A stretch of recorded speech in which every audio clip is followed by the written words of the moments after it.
দেখো, অ্যানিলিনের যে নিঃসঙ্গ ইলেকট্রন জোড় আছে সেই ইলেকট্রন জোড় বেঞ্জিন বলয়ের সাথে রেজোনেন্সে যেতে পারে। এর ফলে বেঞ্জিন বলয়ের ইলেকট্রনের ঘনত্ব এতটা বেড়ে যায় যে অ্যানিলিনের হ্যালোজিনেশন করার জন্য কোনো হ্যালোজেন বাহক দরকার হয় না। এবং এই অবস্থান মানে দুটো অর্থ এবং প্যারা অবস্থান এত সক্রিয় থাকে যে অ্যানিলিনের হ্যালোজিনেশন মানে ক্লোরিনেশন বা ব্রোমিনেশন করতে গেলে কোন রকমের হ্যালোজেন বাহক ছাড়াই তিনটে করে হ্যালোজেন প্রবেশ করে।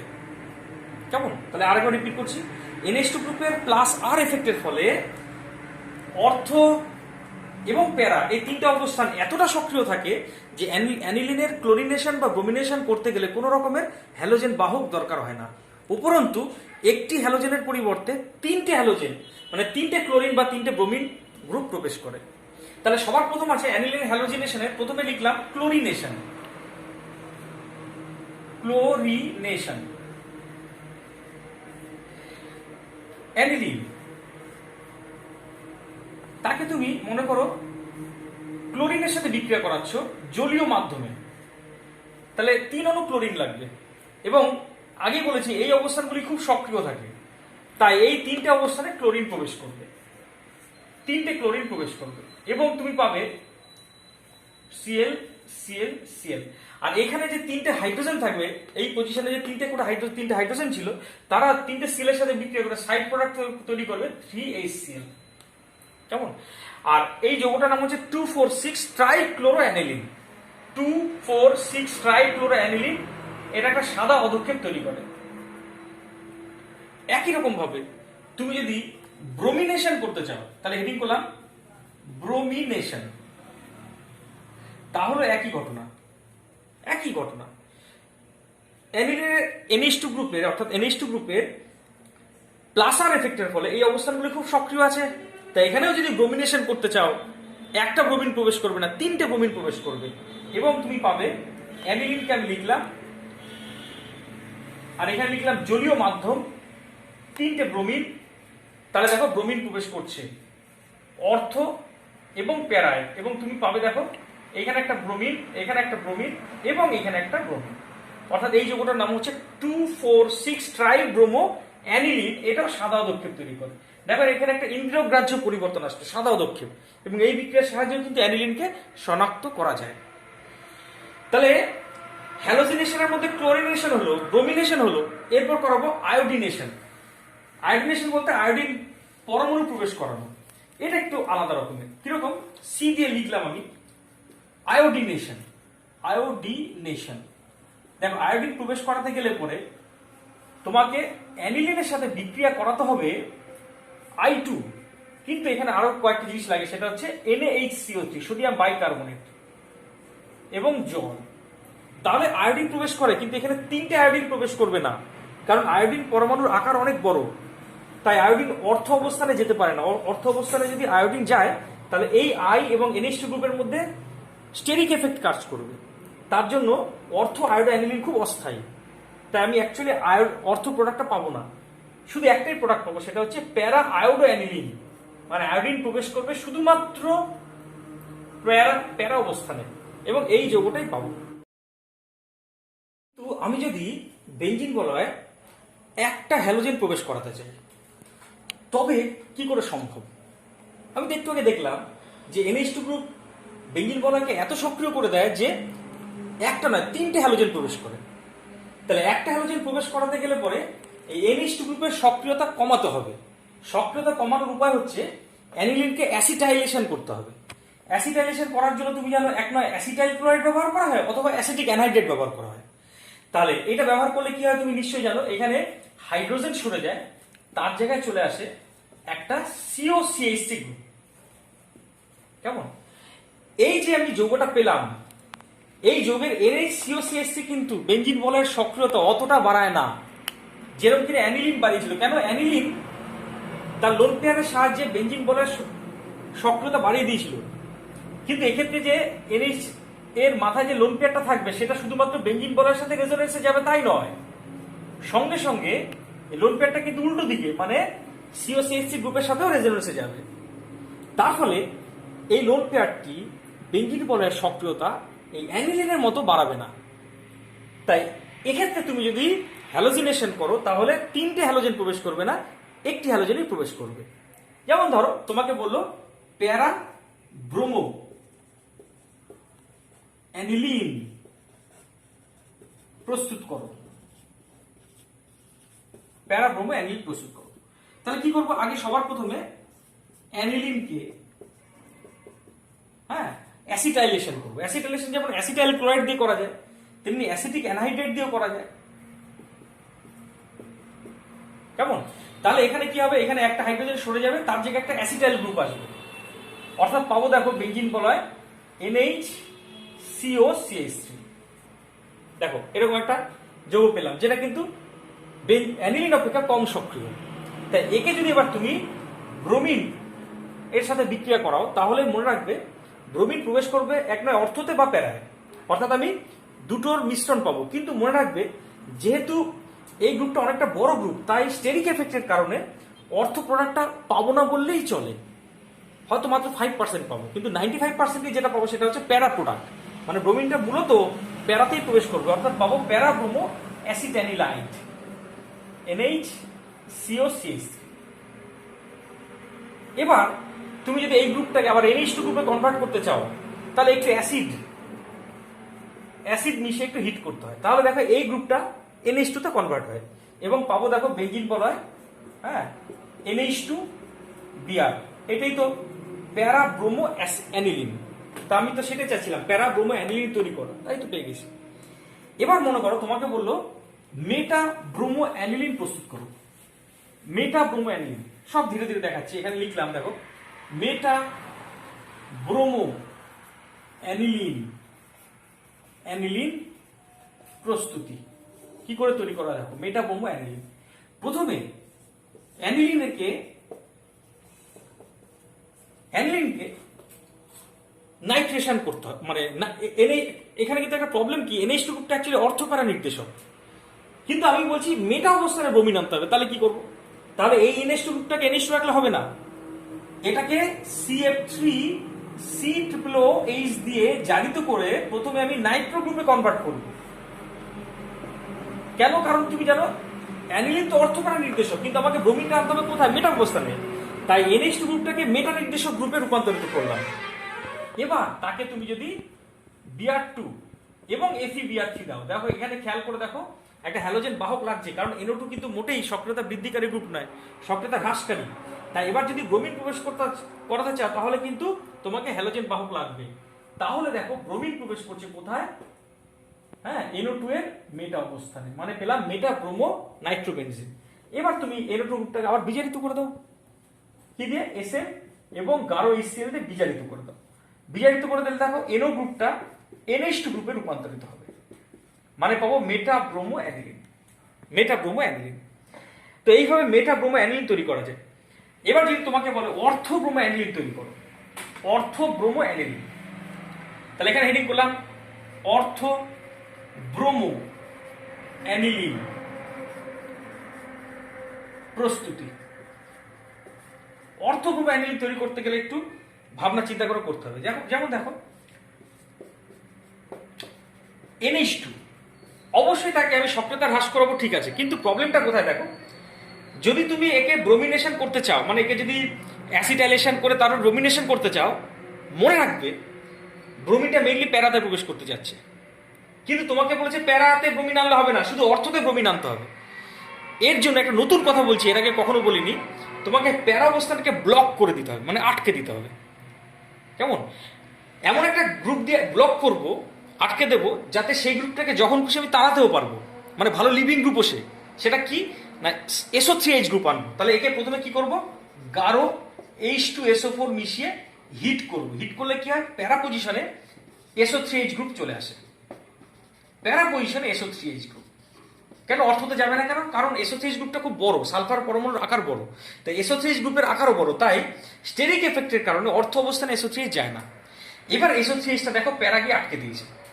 কেমন, এবার যদি তুমি ব্রোমিনেশন করো তাহলে কিন্তু মূলত অর্থতে যাবে, কিন্তু তবুও NH2 গ্রুপের সক্রিয়তাকে এখনো কমাতে হবে।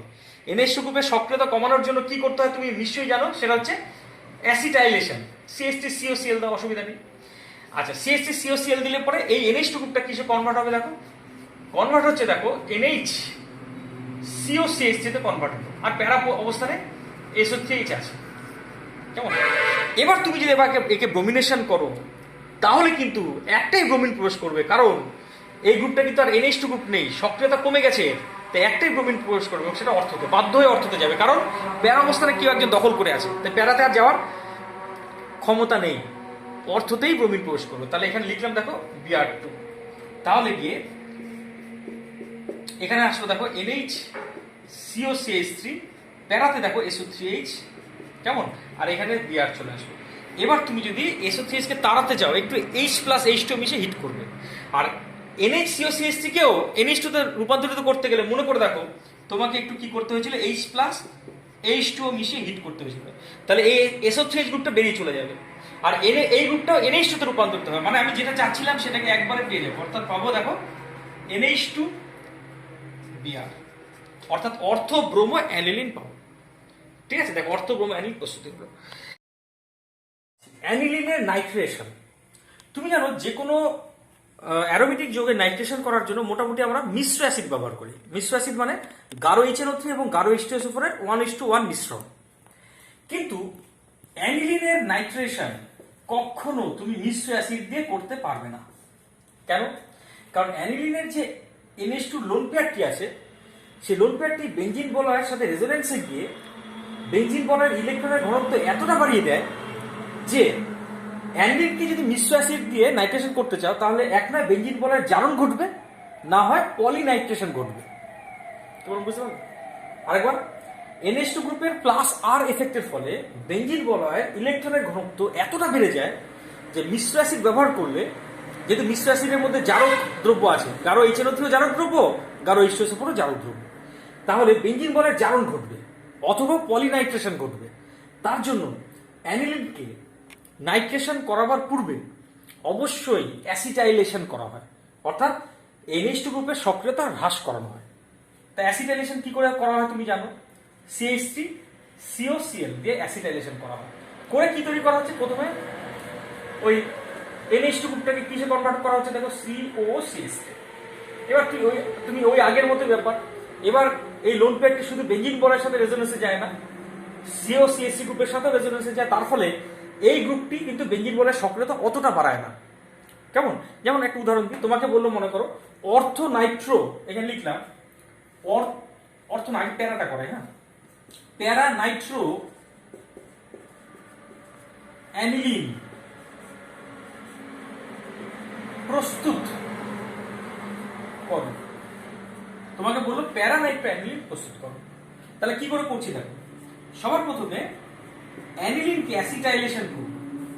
অ্যাসিটাইলেশন করার জন্য তুমি CH3 COCl নিলে অসুবিধা নেই, তাহলে এখান থেকে এখান থেকে Cl বেরিয়ে যাবে HCl গ্রুপে, তাহলে চলে আসবে দেখো বেনজিন বলয় NH COCH3 মানে অ্যাসিটানিলাইট। কেমন?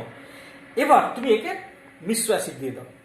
মিশ্র অ্যাসিড এখানে দিতে পারো, অসুবিধা নেই, কারণ এখন আর NH2 গ্রুপটা অতটা সক্রিয় নেই, তাই একে মিশ্র অ্যাসিড দিলাম। মিশ্র অ্যাসিড মানে তুমি জানো মিশ্র অ্যাসিড পুরো লিখবো না, মিশ্র অ্যাসিড মানে 1:1 অনুপাতে গাঢ় HNO3 এবং গাঢ় H2SO4 এর মিশ্রণ। মিশ্র অ্যাসিড দিলে তুমি অর্থ এবং প্যারা দুটো মিশ্রণ পাবে, মানে NH COCH3 অর্থ নাইট্রো অ্যাসিটিলাইটও পাবে, প্লাস NH COCH3 মানে প্যারানাইট্রো অ্যাসিটিলাইটও পাবে। কিন্তু এটা খুব কম, কারণ স্টেরিক এফেক্টের কারণে এটা পাবো না বললেই চলে, মাত্র 5% বা তারও কম পাবো, মুখ্যত প্যারা প্রোডাক্টই পাবো। তাহলে এটাকে আমি লিখলামই না, আমি মূলত পাবো সেটা হচ্ছে প্যারা নাইট্রো অ্যাসিটানিলাইট। কেমন? এবার এইটাকে যদি তুমি এবার H+ এবং H2O দাও, তাহলে কিন্তু দেখবে এই NH COCH গ্রুপটি NH2 গ্রুপে রূপান্তরিত হবে, মানে পাবো প্যারানাইট্রো অ্যানিলিন। তাহলে আমি প্যারানাইট্রো অ্যানিলিন এইভাবে তৈরি করতে হয় দেখালাম। এবার তোমাকে বললো মনে করো যে অর্থনাইট্রো অ্যানিলিন তৈরি করো।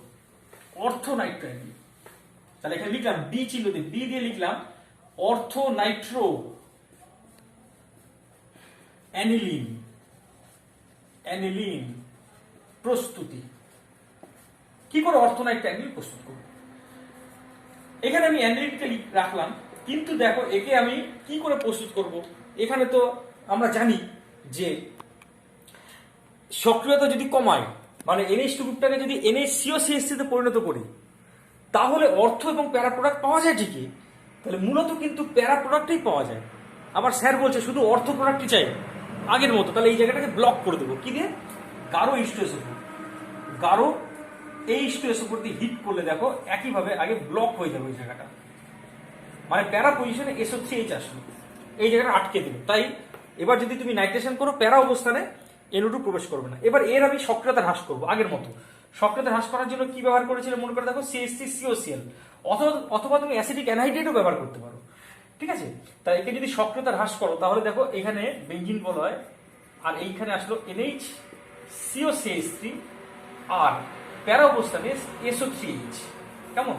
এবার তুমি যদি একে নাইট্রেশন করো মিশ্র অ্যাসিড দিয়ে যদি নাইট্রেশন করো, তাহলে বাধ্য হয়ে NO2 গ্রুপ অর্থতে যাবে, কারণ প্যারা অবস্থান দখল করে আছে অন্য কেউ। তাহলে পাবো দেখো বেঞ্জিন বলায়, কেমন, এখানে পাবো NHCOCH3, আর প্যারা পজিশনে SO3H আছে, আর এখানে আসবে NO2। এখন একে যদি এবার একটু অ্যাসিড জল মিশিয়ে হিট করো, তাহলে এইটা উঠে চলে যাবে, কারণ এটা ভালো লিভিং গ্রুপ। আর NHCOCH3টাও NH2 তে রূপান্তরিত হবে, তাহলে পাবো দেখো বেঞ্জিন বলায় NH2, আর অর্থ পজিশনে NO। দেখো আমি যেটা চাচ্ছিলাম, অর্থ নাইট্রো অ্যানিলিন তৈরি হয়ে গেছে। এবার তোমাকে বললো মনে করো মেটা নাইট্রো অ্যানিলিন প্রস্তুত করো। মেটা নাইট্রো অ্যানিলিন কি করে সম্ভব? কারণ আমরা তো জানি যে অ্যানিলিন তো অর্থ প্যারা নির্দেশক, তাহলে তো নাইট্রেশন করলে অর্থতে যাবে বা প্যারায় যাবে। কিন্তু স্যার বলছে মেটা নাইট্রো অ্যানিলিন প্রস্তুত করো। তাহলে এখানে আমি সি দিয়ে প্রশ্নটা লেখা নেই, সি দিয়ে লিখলাম মেটা নাইট্রো অ্যানিলিন প্রস্তুতি, মেটা নাইট্রো অ্যানিলিন প্রস্তুতি। প্রবলেমটা কি যে NH2 গ্রুপটা অর্থ প্যারা নির্দেশক, কিন্তু আমাকে নাইট্রো গ্রুপ আনতে হবে মেটা অবস্থানে। তাহলে কি আগের মতো NH2টাকে মেটা নির্দেশক গ্রুপে রূপান্তরিত করতে হবে। কি করে? একে CF3COOH এর সাথে বিক্রিয়া করলে পরে NH2 গ্রুপটা প্রথমে কিসে রূপান্তরিত হবে দেখো, NO2 গ্রুপে। কারণ তুমি জানো CF3COOH অত্যন্ত শক্তিশালী জারক দ্রব্য, ট্রাইফ্লুরো পার অ্যাসিটিক অ্যাসিড। তাহলে NH2টাকে সরাসরি NO2 তে রূপান্তরিত করে। এবার তুমি একে নাইট্রেশন করো, তবে NO2 যেহেতু খুব সক্রিয়তা হ্রাসকারী গ্রুপ, তাই একে নাইট্রেশন করতে গেলে খুব ড্রাস্টিক কন্ডিশন লাগবে। ড্রাস্টিক কন্ডিশন মানে ধূমায়মান HNO3 প্লাস গাঢ় H2SO4, টেম্পারেচারও একটু বেশি লাগবে। সেটা কত? 100 ডিগ্রি সেলসিয়াস টেম্পারেচার। তাহলে কি আরেকটা NO2 প্রবেশ করবে কোথায়? মেটা অবস্থানে। মানে আমি পাচ্ছি দেখো মেটা ডাইনাইট্রোবেনজিন। এবার আমাকে মেটা ডাইনাইট্রোবেনজিনের যে কোনো একটা NO2কে বিজারিত করতে হবে, যাকে আমরা বলেছিলাম সিলেক্টিভ বিজারক। মনে করে দেখো, সিলেক্টিভ বিজারক রূপে তুমি ব্যবহার করো মনে করো Na2S বা NH4 বা NH4HS, যে কোনো একটা, তিনটের যে কোনো একটা। আমি Na2S ব্যবহার করলাম, সোডিয়াম সালফাইড, একটা সিলেক্টিভ বিজারক, দুটোর মধ্যে যে কোনো একটাকে বিজারিত করবে। মনে করো আমি এইটাকে বিজারিত করলাম, তাহলে এইটা NO2ই থাকবে। অথবা NO2টাকে যদি বিজারিত করো NH2 তে, তাহলে এইটা যে কোনো একটা বিজারিত হবে। এবং আমি পাচ্ছি দেখো, এইটা মনে করো বিজারিত হলো, এইটা NO2ই থাকলো। দেখো এইটা কিন্তু মেটা নাইট্রো অ্যানিলিন তৈরি। অ্যানিলিনের শনাক্তকরণ, অ্যানিলিনকে শনাক্ত করা যায় ডায়াজো টেস্টের মাধ্যমে। ডায়াজো টেস্ট লিখলাম। কি করা হয়? প্রথমে অ্যানিলিনকে ডায়াজো লবণে কনভার্ট করা হয়। কিভাবে? অ্যানিলিনের সাথে HNO2 বিক্রিয়া করানো হয়, আর HNO2 কে বিক্রিয়ার মাধ্যমে তৈরি করা হয় কি কি মিশিয়ে? NaNO2 প্লাস HCl মিশিয়ে তৈরি করা হয়। টেম্পারেচার কত থেকে কত থাকে? 0 থেকে 5 ডিগ্রি সেলসিয়াস টেম্পারেচার রাখা হয়। তাহলে তৈরি হয় বেনজিন ডায়াজোনিয়াম ক্লোরাইড। এটা হচ্ছে বেনজিন ডায়াজোনিয়াম ক্লোরাইডকে আমি যখন লিখবো, এখানে কাপলিং বিক্রিয়া করতে যাচ্ছি, তো তার জন্য দেখো আমি বেনজিন ডায়াজোনিয়াম ক্লোরাইডে ট্রিপল বন্ড দেবো না, ডাবল বন্ড দিয়ে এই টার্মিনাল নাইট্রোজেনে প্লাস চার্জ দিলাম। কেমন?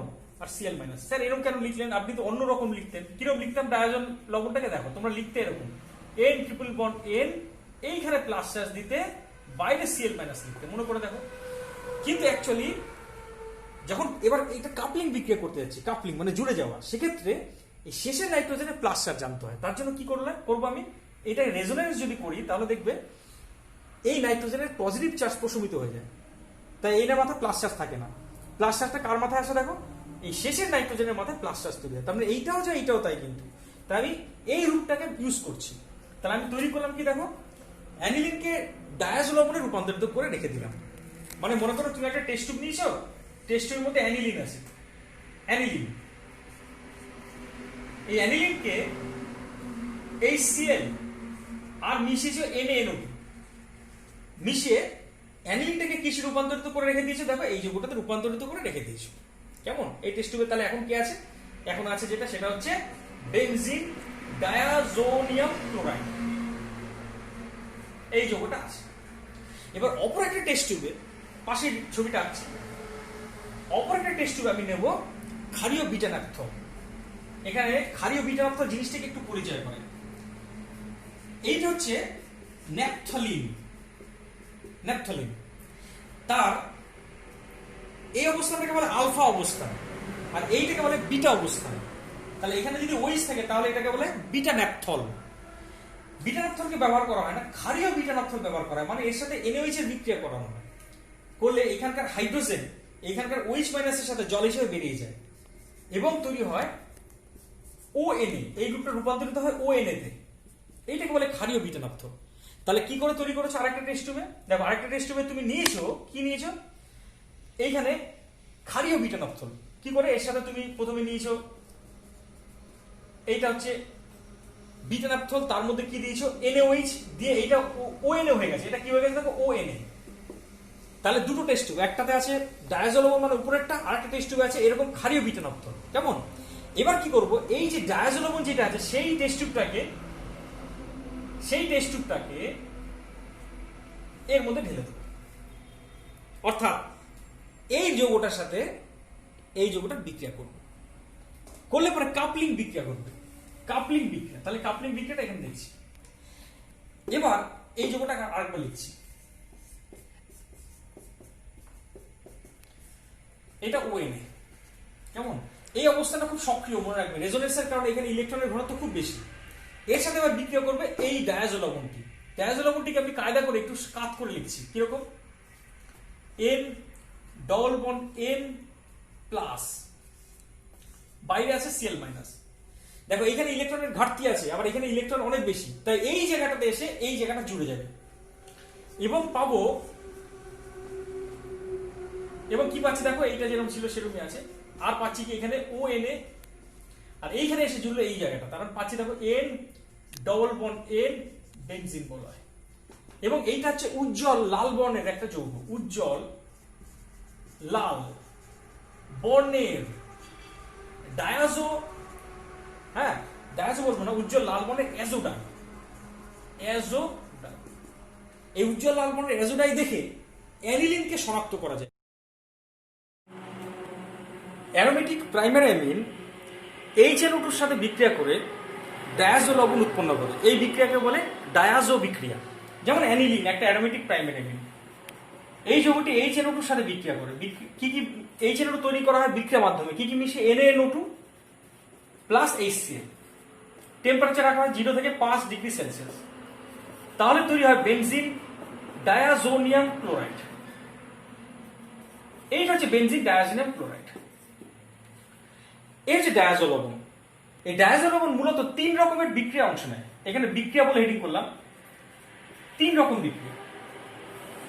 একটা হচ্ছে প্রতিস্থাপন বিক্রিয়া, মানে প্রতিস্থাপন মানে এর N2 গ্রুপটি অন্য কোনো পরমাণু দ্বারা প্রতিস্থাপিত হবে। আরেকটা হচ্ছে বিজারণ, মানে একে অন্য কোনো পদার্থ দ্বারা বিজারিত করতে হবে। আরেকটা হচ্ছে কাপলিং বিক্রিয়া, কাপলিং বিক্রিয়া। আচ্ছা, প্রতিস্থাপন বিক্রিয়ায় দেখা যাবে বেনজিন ডায়াজোনিয়াম ক্লোরাইডের এই N2 গ্রুপটি কোনো একটা গ্রুপ দ্বারা প্রতিস্থাপিত হবে। যেমন ধরো প্রথমে আছে OH গ্রুপ দ্বারা প্রতিস্থাপন। OH গ্রুপ দ্বারা প্রতিস্থাপন করতে গেলে দেখো বেনজিন ডায়াজোনিয়াম ক্লোরাইডকে জল মিশিয়ে হিট করা হয়।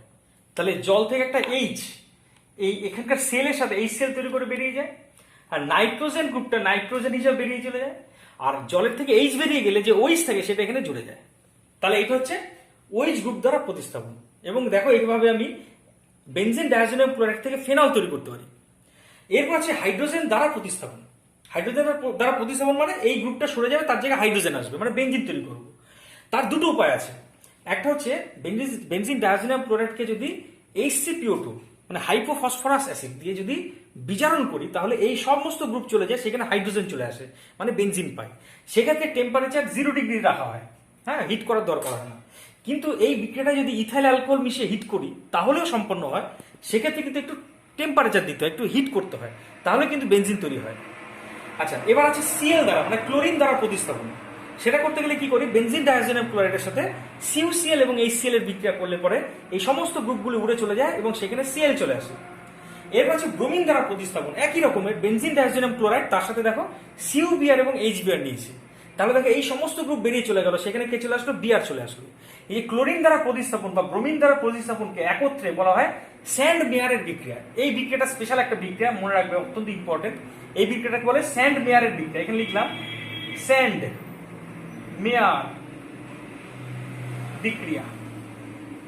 এই দুটো বিক্রিয়াকে, এই ক্লোরিন আর ব্রোমিন দ্বারা প্রতিস্থাপনটি।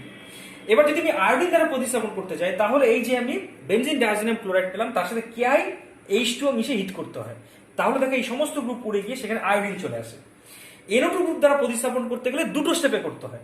প্রথমে বেনজিন ডায়াজোনিয়াম ক্লোরাইডের সাথে HBF4 এর বিক্রিয়া করানো হয়, তাহলে এখান থেকে H+ এবং Cl- বেরিয়ে চলে যায় HCl রূপে, আর Cl- এর জায়গাটা নেয় BF4-, তাই নিয়েছে দেখো।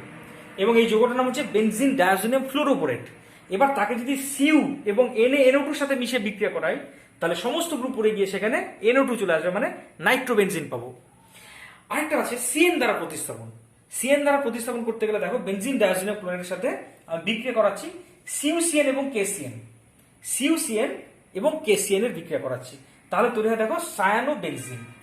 এই হচ্ছে প্রতিস্থাপন বিক্রিয়া। দেখো এরপরের বিক্রিয়া হচ্ছে কাপলিং বিক্রিয়া। কাপলিং মানে জুড়ে যাওয়া।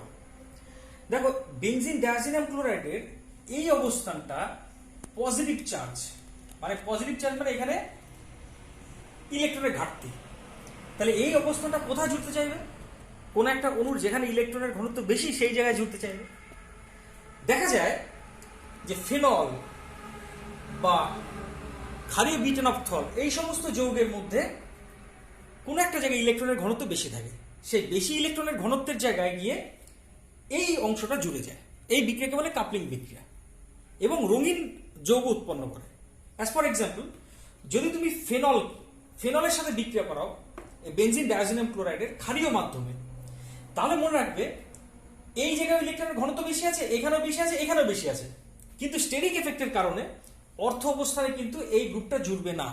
কোথায় জুড়বে, প্যারা অবস্থানে, মানে প্যারা অবস্থানে এই অংশটা এসে জুড়ে যাবে, মানে এখানে ইলেকট্রনের ঘনত্ব বেশি আছে, তাই এই জায়গাটাতে এই ইলেকট্রনগুলো এই জায়গাটাকে আকর্ষণ করবে। এবং দেখো প্যারা অবস্থানে এইটা জুড়লে পরে এই যৌগটা পাবো, কমলা বর্ণের যৌগ। একইভাবে যদি প্যারা অবস্থানটা আগে থেকে কোনো গ্রুপ অধিকার করে থাকে, তাহলে বাধ্য হয়ে কাপলিংটা ঘটবে অর্থ অবস্থানে, মানে এই নাইট্রোজেনের প্লাস চার্জটি, মানে নাইট্রোজেনটি এইখানে এসে জুড়বে এবং দেখো এই যৌগটা পেয়েছে। একইভাবে তুমি যদি ক্ষারীয় বিটানাপথল নাও, তাহলে ক্ষারীয় বিটানাপথলে দেখো এই অবস্থানে ইলেকট্রনের ঘনত্ব বেশি আছে। দেখো যেখানে যেখানে কাপলিং হচ্ছে সেই জায়গাগুলি আমি লাল কালি দিয়ে দেখিয়েছি, তাহলে এই জায়গাটাতে ইলেকট্রনের ঘনত্ব বেশি আছে, তাই এই নাইট্রোজেনটি এসে এই জায়গাটা জুড়বে এবং এই যৌগটা পাবো। এবং এটা হচ্ছে উজ্জ্বল লাল বর্ণের অ্যাজোডাই। এটাকে কি বলে তোমরা এটাকেও দেখেছো, এটাকে বলে অ্যাজোডাই। কেমন? তো এই হচ্ছে ফেনলিক টাইপের যৌগের সাথে কাপলিং। তবে বেনজিন ডায়াজোনিয়াম ক্লোরাইড শুধু এরকম ফেনলিক টাইপের যৌগের সাথেই কাপলিং করে না, ও অ্যারোমেটিক অ্যামিনের সাথেও কাপলিং এ অংশ নেয়। যেমন ধরো অ্যানিলিন একটা অ্যারোমেটিক প্রাইমারি অ্যামিন, এর এই এন এর সাথে কাপলিং হবে, মানে এক্ষেত্রে সি কাপলিং হবে না, এগুলোকে সি কাপলিং বলে। কেন? কারণ দেখো নাইট্রোজেনটা জুড়েছে কার্বনের সাথে, এখানে কার্বন আছে, সেই কার্বনের সাথে জুড়েছে, কার্বনের সাথে জুড়েছে, কিন্তু এখানে কাপলিংটা এন কাপলিং ঘটবে, মানে এই নাইট্রোজেনের সাথে জুড়বে এই নাইট্রোজেনটা। কেমন? এখানে এই ক্ষেত্রে কিন্তু সি কাপলিং ঘটে না, এটা মাথা রাখবে, অ্যামিন যৌগের সাথে এন কাপলিং ঘটে। তাই এইখানে এসে জুড়বে দেখো এই পোর্শনটা, মানে এই জায়গাটা এখানে এসে জুড়বে, মানে এই NH2 গ্রুপের একটা হাইড্রোজেন বেরিয়ে যাবে, সেইখানে পুরো এই ডায়াজো গ্রুপটি এসে জুড়বে। দেখো জুড়েছে এই গ্রুপটি, তাহলে এখানে দুটো হাইড্রোজেন ছিল, একটা হাইড্রোজেন বেরিয়ে গেছে এবং এন কাপলিং ঘটলো।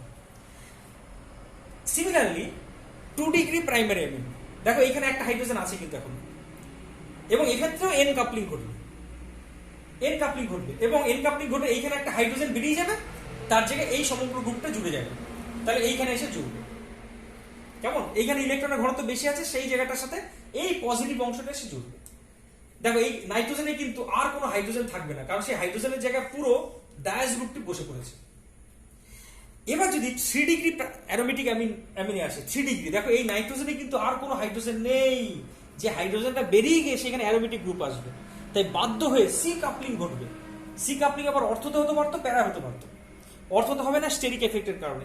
তাহলে এই সি এই কার্বনের সাথে এই ডায়াজ গ্রুপটি জুড়বে, মানে এই জায়গাটার সাথে এই জায়গাটা জুড়বে। তাহলে দেখো তো কি পাচ্ছি, প্যারা পজিশনে এসে জুড়বে।